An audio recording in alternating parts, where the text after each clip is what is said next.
For You page is flooded with high, medium, and low contrast makeup, and I'm just curious how we're figuring out which one we are. So if there's a filter, let me know. If there's not, y'all just tell me. Like, this is what I look like in sunlight. This is what I look like out of sunlight, because I'd love to know the perfect way to do my makeup based on my contrasting levels. I don't know, but y'all let me know.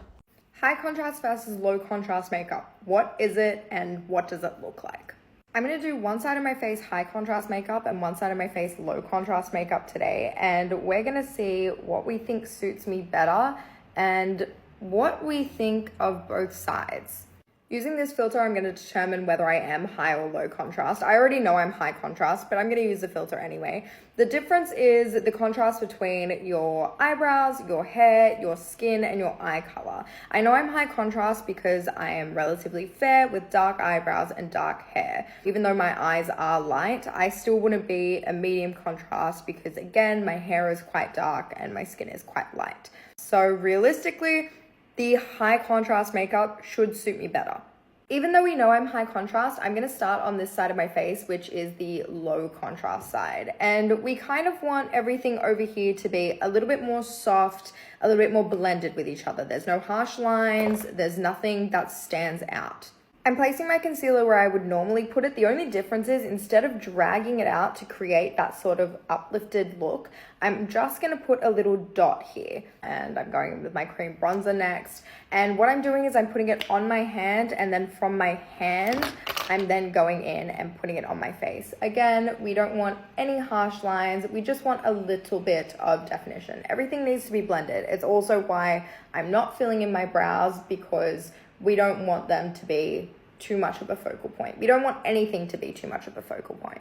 I'm doing the same thing with my blush, and I'm using Rare Beauty Hope because I think it's a little bit more of a natural blush rather than anything too pink or too bright and in your face. But this is really pigmented and I may have just put too much on my brush. We'll see.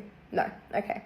Because we want everything to blend really nicely, I'm using the same blush shade and I am going to put that over my lid just to give my lid a little bit of color, but it still blends in with everything else that's currently on my face. I'm still gonna set under my eye like I normally would. The only difference is you don't want there to be, again, any harsh lines. So I'm just gonna tap that out so it's nothing too strong. I do still want to do a little bit of a ring so there's something there. So I'm going to use Cypress Umbra in the Soft Glam palette. This is still too harsh for low contrast, so I'm just going to take a super fluffy brush and blend that out slightly. I'm going to use this really old Makeup Forever highlighter just because it's pink, but it's also still quite subtle. It's not too intense on the skin. To finish up, I'm going to go in with my tiny little Pillow Talk from Charlotte Tilbury just to give my lips a little bit of color without too much of a contrast with the rest of my face. That actually wasn't the last step, my bad. To finish up, we are gonna go in with the Roller Lash from Benefit, just to give our lashes a little bit of something. If I had a brown mascara, I would probably use that instead. We're done with the low contrast. You can see everything is really quite blended in with each other. Nothing stands out in particular. Go to part 2 for the high contrast side. This is part 2 of my half low contrast, half high contrast makeup. If you've missed part 1 with the low contrast, it's on my page and this video before this one.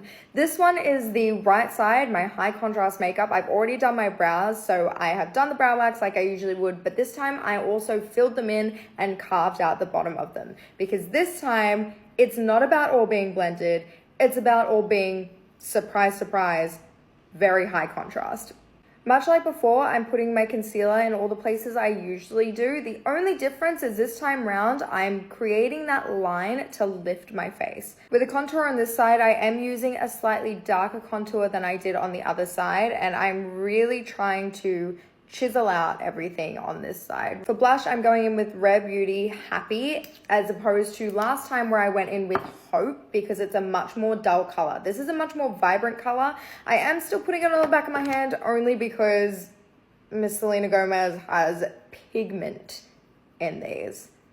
I'm going to set my face as I normally would, but this time we are trying to create those elongated sort of shapes, those things that pull us up, the harsher lines.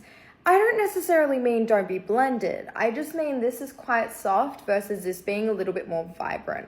I did also go ahead and tightline my eyes, just forgot to mention that I was doing it. And now I'm going in and I am bronzing with some powder bronzer as well, just to really put that depth and contrast into my face. I'm gonna go in with Rustic just in my crease. I'm gonna highlight with the ColourPop Super Shock highlighter because we want a little bit more of a glow. Again, we want everything to be a bit more dramatic on this side of my face. I'm going in with a volumizing mascara. I'm gonna go in with the Lip Cheat in Foxy Brown, popping Huda Beauty Interview in the center of my lips, just to give it a little bit of lightness in the middle there. And this is it. Both sides finished. We have low contrast and high contrast. In part one, we decided that I was a high contrast, which means that this side should suit me better. But what do you guys think? There's this, and then there's this. What do we think?